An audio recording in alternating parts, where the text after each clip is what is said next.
Good morning. मैं सूर्यकांत विश्वकर्मा राष्ट्रीय inter college में पुनः आप सभी का स्वागत करता हूं। प्यारे छात्रों, इसके पिछले वाले कक्षा में हम सभी लोग मुक्त इलेक्ट्रॉन के बारे में पढ़ा गया था। मुक्त इलेक्ट्रॉन मतलब वे इलेक्ट्रॉन जो नाभिक के सबसे बाहरी कक्षा में होते हैं। जैसे सोडियम है, सोडियम का परमाणु क्रमांक 11 होता है, यहाँ पे हम लोग देख सकते हैं। और इसका इलेक्ट्रॉनिक विन्यास जब किया जाएगा तो 1s2 2s2 2p6 3s1 यानी कि पहली कक्षा में 2 इलेक्ट्रॉन, दूसरी कक्षा में 8 इलेक्ट्रॉन और तीसरी कक्षा में यानी सबसे बाहरी कक्षा में 1 इलेक्ट्रॉन होते हैं। और अगर जैसे सोडियम का परमाणु है, अगर हम इनको बाहर से कुछ ऊर्जा किसी भी प्रकार से दे दें तो वह इलेक्ट्रॉन जो सबसे बाहरी कक्षा में रहेगा वह इस ऊर्जा को प्राप्त करेगा, अवशोषित करेगा। और पहले से ही ये हम जानते हैं कि जो इलेक्ट्रॉन बाहरी कक्षा में होते हैं, जो कण सबसे ऊपरी सतह पर होता है, उसकी ऊर्जा अन्य कणों की अपेक्षा अधिक होती है। इस प्रकार से हम लोग यह देख सकते हैं कि ये जो बाहरी कक्षा में इलेक्ट्रॉन है उसकी ऊर्जा सबसे अधिक है पहले से ही। और इलेक्ट्रॉन की अपेक्षा यहाँ पे 8 इलेक्ट्रॉन है, फिर पहले 2 इलेक्ट्रॉन इसमें है, पहली कक्षा में 2 इलेक्ट्रॉन होंगे, फिर 8 होगा, फिर 1 इलेक्ट्रॉन है। सबसे कम ऊर्जा जो सबसे नाभिक के पास है, सबसे अधिक ऊर्जा जो सबसे बाहरी कक्षा में इलेक्ट्रॉन है। अब बाहर से ऊर्जा वह प्राप्त कर लिया, अवशोषित कर लिया। इस प्रकार से इसकी ऊर्जा सबसे अधिक हो गई और इतनी अधिक हो गई कि यह बंधन ऊर्जा नाभिक में जो प्रोटॉन है और इलेक्ट्रॉन है जो एक दूसरे को आकर्षित करके बांधे हुए ऊर्जा है, यानी कि बंधन ऊर्जा से अधिक हो जाता है। और यह इलेक्ट्रॉन अपनी कक्षा को छोड़ करके इसके बंधन ऊर्जा से बाहर निकल जाता है। इस प्रकार के इलेक्ट्रॉन को जो बंधन ऊर्जा से मुक्त हो गया, उस इलेक्ट्रॉन को हम लोग मुक्त इलेक्ट्रॉन कहते हैं। प्यारे छात्रों, हम लोग इस चीज को जानते हैं कि जो पदार्थ चालक होता है, जैसे पूछा जाता है क्वेश्चन कि चालक किसे कहते हैं, तो हम लोगों का आंसर सिंपल सा रहेगा कि वे पदार्थ जिसमें मुक्त इलेक्ट्रॉन पाए जाते हैं उसे हम चालक कहते हैं। और अगर वह पदार्थ चालक रहेगा तो उसमें धारा का प्रवाह होगा, और धारा का प्रवाह मुक्त इलेक्ट्रॉन के द्वारा होता है। मुक्त इलेक्ट्रॉन नहीं रहेंगे, आवेश का प्रवाह नहीं होगा, धारा का प्रवाह नहीं होगा। ठीक इसी प्रकार से हम लोग कह सकते हैं कुचालक वे इलेक्ट्रॉन जिसमें मुक्त इलेक्ट्रॉन नहीं पाए जाते। मुक्त इलेक्ट्रॉन नहीं रहेगा, धारा का प्रवाह नहीं होगा। अब जब धारा का प्रवाह नहीं होगा तो ऐसे पदार्थ को हम लोग कुचालक कहते हैं। चांदी हम लोगों का सबसे अच्छा चालक माना जाता है। चांदी जो हम लोग जानते हैं, यह ऐसा पदार्थ है जिसमें मुक्त इलेक्ट्रॉन की संख्या अधिक होती है। जिस पदार्थ में ज़्यादा मुक्त इलेक्ट्रॉन रहेंगे वह अच्छा चालक माना जाएगा। इस प्रकार से चांदी हुआ, गोल्ड हुआ, एल्युमिनियम हुआ, लोहा हुआ, यह सभी चालक हैं। कुचालक जैसे लकड़ी हुआ, प्लास्टिक हुआ, मुक्त इलेक्ट्रॉन पाया नहीं जाता, इसमें धारा का प्रवाह भी नहीं होता है, इसलिए यह कुचालक है। आगे हम लोग नेक्स्ट लेसन एक है जिसमें हम लोग पढ़ेंगे अर्धचालक, जो न चालक होता है न कुचालक होता है।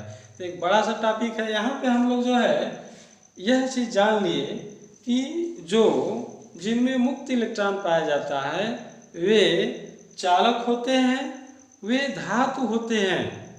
धातु में मुक्त इलेक्ट्रॉन होता है और इनकी संख्या, धातु में जो मुक्त इलेक्ट्रॉन हैं उनकी संख्या 10⁻⁻29 की होती है। और प्रायः यह जो धातु है वह जो धातु है उसमें जो मुक्त इलेक्ट्रॉन है यह गैस के कण के तरह होते हैं। जो मुक्त इलेक्ट्रॉन है इस धातु में जिस प्रकार से गैस के कण उस बर्तन में बंद कर दिए जाते हैं तो वे गति करते हैं खाली स्पेस में, ठीक उसी प्रकार से यह चालक है। ये भी एक चालक तार है। एल्युमिनियम का भी हो सकता है, चांदी का भी हो सकता है, गोल्ड भी हो सकता है। इसमें मुक्त इलेक्ट्रॉन है और यह इस बर्तन में गति करते हैं। जैसे गैस के कण अनियमित गति करते हैं उस प्रकार से यह इलेक्ट्रॉन भी गति करते रहते हैं, अनियमित गति करते रहते हैं, एक दूसरे से टकराते रहते हैं और टकराने के बाद इनकी दिशा भी बदल जाती है। ठीक इसी के आधार पर हम लोग जो है एक हम लोगों का जो टॉपिक है मुक्त इलेक्ट्रॉन का माध्य मुक्त पथ, हम लोगों को पढ़ना है। आज यही टॉपिक है मुक्त इलेक्ट्रॉन का माध्य मुक्ति पथ। इसमें माध्य मुक्ति पथ क्या होता है, क्वेश्चन पूछा गया है, तो हम लोग इसका आंसर यही चीज बताएंगे कि जब कोई भी धातु है, यह एक धातु की धातु है, क्षण है जिसमें मुक्त इलेक्ट्रॉन है, तभी ये धातु है। और इस धातु में मुक्त इलेक्ट्रॉन अनियमित गति करते रहते हैं। यह जो धातु है यह ढेर सारे एटम से मिलकर के बना हुआ है। अगर एल्युमिनियम का क्षण है तो एल्युमिनियम के ढेर सारे इसमें कण हैं। ये भी एक एल्युमिनियम का तार है, चालक है, इसमें मुक्त इलेक्ट्रॉन है ढेर सारे। अब यह एटम में हम लोग जानते हैं कि धन आवेश भी होता है, ऋण आवेश भी होता है। एटम है तो एटम के अंदर न्यूक्लियस में नाभिक होता है जिसमें प्रोटॉन और न्यूट्रॉन पाए जाते हैं। इलेक्ट्रॉन बाहर चारों तरफ चक्कर लगाते रहते हैं और यह मुक्त इलेक्ट्रॉन है उसमें से जो बाहर निकल गए हैं यह इलेक्ट्रॉन स्थिर नहीं होते, यह इलेक्ट्रॉन अनियमित गति करते रहते हैं। और ये गति करते करते यह एटम से, जो बीच में एटम है उससे टक्कर होती रहती है। मुक्त इलेक्ट्रॉन आदर्श गैस की तरह होते हैं। जिस प्रकार से गैस में बर्तन में गैस को भर दिया जाता है तो उनके कण स्थिर नहीं होते, अनियमित गति करते हैं, ठीक उसी प्रकार से यह इलेक्ट्रॉन उसी वेग से प्रत्यास्थ टक्कर होती है। इनका औसत वेग 10⁵ मीटर पर सेकेंड होता है। और इनकी जो अगर वो धातु है तो धातु में जो इनकी संख्या होती है प्रति मीटर क्यूब में 10⁻29 का होता है अगर ये धातु है तो। और इनका वेग, औसत वेग यह 10⁵ मीटर पर सेकेंड होता है। और ये गति करते करते एक दूसरे से यानी एटम्स से टकराते रहते हैं और टकराने के बाद इनकी दिशा बदल जाएगी। जैसे यह इलेक्ट्रॉन चलेगा, यहाँ पे कोई एटम है, टक्कर होगा, फिर दूसरी तरफ इसकी दिशा होगी। इस प्रकार से हम लोग यह जानते हैं कि इनका औसत वेग, इनका औसत ऊष्मीय वेग 0 होता है। यह इलेक्ट्रॉन इधर गति करेगा दूसरा इलेक्ट्रॉन टक्कर हुआ तो इधर की तरफ गति करेगा, तीसरा, दिशा सबका अलग अलग है। इस प्रकार से इनका सभी का अगर औसत वेग लिया जाए तो वह शून्य होता है। हम लोग जो पढ़ रहे हैं मुक्त इलेक्ट्रॉन का माध्य मुक्ति पथ। तो माध्य मुक्ति पथ क्या होगा, अब यहाँ पे देखेंगे, मान लीजिए यह इलेक्ट्रॉन यहाँ पे गया, इस एटम से टकरा गया, तो इलेक्ट्रॉन के, किसी मुक्त इलेक्ट्रॉन द्वारा दो टक्करों के बीच चली गई दूरी, यह इलेक्ट्रॉन है यहाँ से टकरा गया, तो दो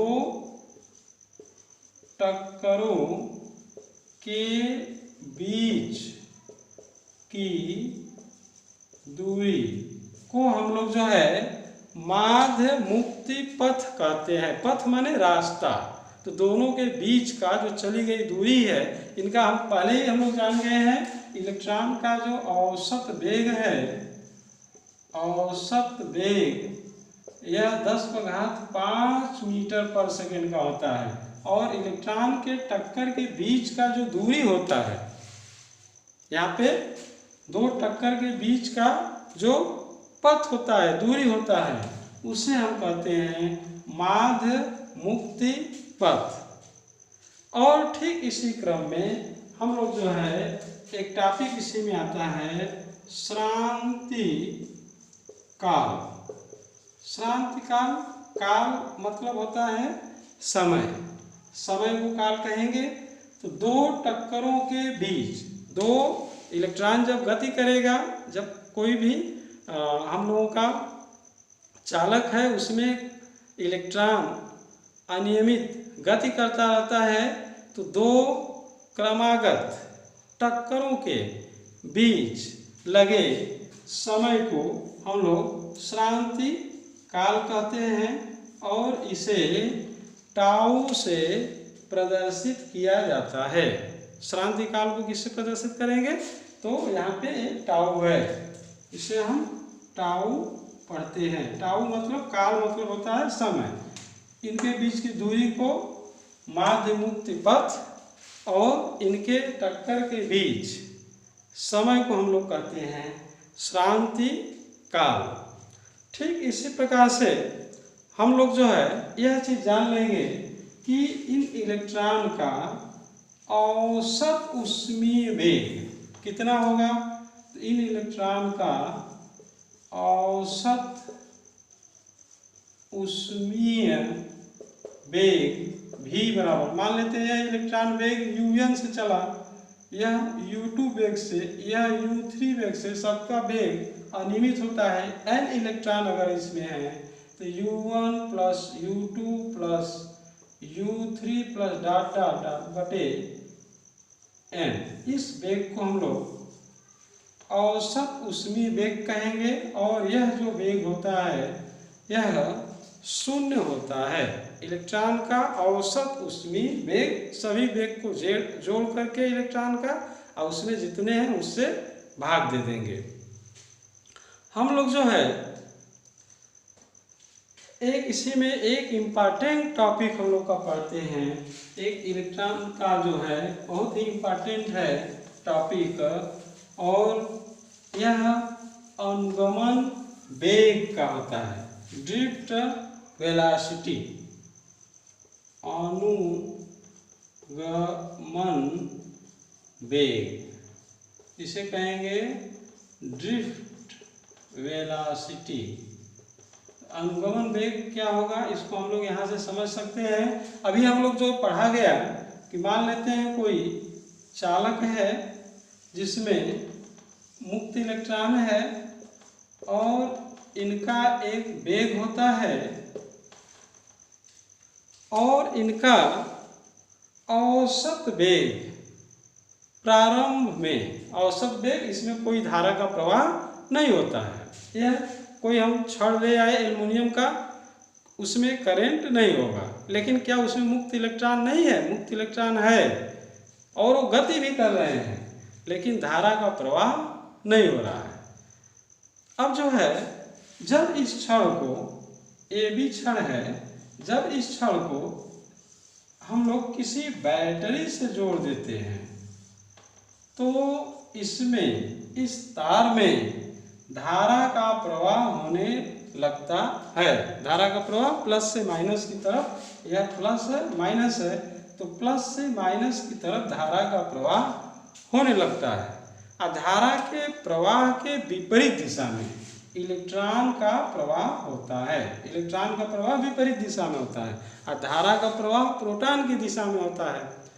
अब देखिए, यह इलेक्ट्रॉन जैसे ही यहाँ पे एक हम स्विच लगा देते हैं, स्विच के है, यहाँ पे बैटरी है, स्विच को जैसे ही ऑफ रखेंगे सभी इलेक्ट्रॉन अनियमित गति करते रहते हैं। इलेक्ट्रॉन अनियमित गति करते रहते हैं और जैसे ही इनका स्विच ऑन करेंगे, बैटरी को जैसे ही ऑन करेंगे तो यह जो बैटरी का प्लस सिरा है इलेक्ट्रॉन को अपनी तरफ आकर्षित करेगा और सभी इलेक्ट्रॉन एक दिशा में गति करने लगते हैं। प्लस जो है उच्च विभव होता है, यहाँ का विभव V1 है, यहाँ का विभव V2 है। जैसे बैटरी सेल से इसको बैटरी से जोड़ेंगे इस तार को तो इसके सिरों पर, तार के सिरों पर विभवांतर उत्पन्न हो जाएगा। जो प्लस सिरा है उसका विभव उच्च हो जाएगा, माइनस सिरा है उसका विभव कम हो जाएगा। ठीक उसी प्रकार से जैसे अगर पानी का प्रवाह कराना है तो अगर पानी को ऊंचे पर से गिरा देंगे तो बिना कुछ किए, बिना कुछ ऊर्जा खर्च किए पानी स्वतः ढाल की तरफ अपने आप चला जाता है। ठीक उसी प्रकार जैसे ही हम इस तार को सेल से जोड़ते हैं तो सेल जो तार है, ये भी तार है एल्युमिनियम का या चांदी का, उसके सिरों के बीच विभवांतर उत्पन्न होगा। एक उच्च विभव होगा, दूसरा निम्न विभव होगा और उसमें प्रवाह, इलेक्ट्रॉन का प्रवाह होने लगेगा। इलेक्ट्रॉन जो है प्लस सिरे की तरफ चलने लगेंगे, क्योंकि ये प्लस सिरा है तो इलेक्ट्रॉन को अपनी तरफ आकर्षित करेगा और धारा जो आवेश जो है, आवेश प्लस आवेश जो है उच्च विभव से, विभव यहाँ का उच्च हो गया प्लस सिरा है तो, और उच्च विभव से निम्न विभव की तरफ आवेश का प्रवाह होने लगेगा। कहने का मतलब हम लोग जो पढ़ा जा रहा है अनुगमन वेग, तो अनुगमन वेग का डिफिनीशन हो गया, जब किसी चालक को सेल से जोड़ देते हैं तो इलेक्ट्रॉन का जो अनियमित गति कर रहे हैं, इलेक्ट्रॉन का एक निश्चित दिशा में प्रवाह होने लगता है, एक नियत वेग से प्रवाहित होने लगते हैं। उस वेग को हम लोग अनुगमन वेग कहते हैं और अनुगमन वेग को हम Vd से प्रदर्शित करते हैं। तो शुरू में जो चालक है वो अनियमित गति करते हैं, जब इन्हें किसी बैटरी के सिरों से जोड़ दिया जाता है तो जो मुक्त इलेक्ट्रॉन है एक नियत वेग से एक निश्चित दिशा में गति करने लगेंगे। उस वेग को हम लोग अनुगमन वेग कहते हैं। एक चीज हम लोग को ध्यान में भी रखना है, जो अनुगमन वेग Vd से प्रदर्शित करेंगे। अनुगमन वेग Vd जो होता है औसत उष्मीय वेग में जो अनियमित पहले गति कर रहे थे उनसे यह थोड़ा कम होता है, ज़्यादा नहीं होता है, क्योंकि एक निश्चित दिशा में नियत वेग से जो गति करेंगे उसी वेग को हम लोग अनुगमन वेग कहेंगे। धन्यवाद।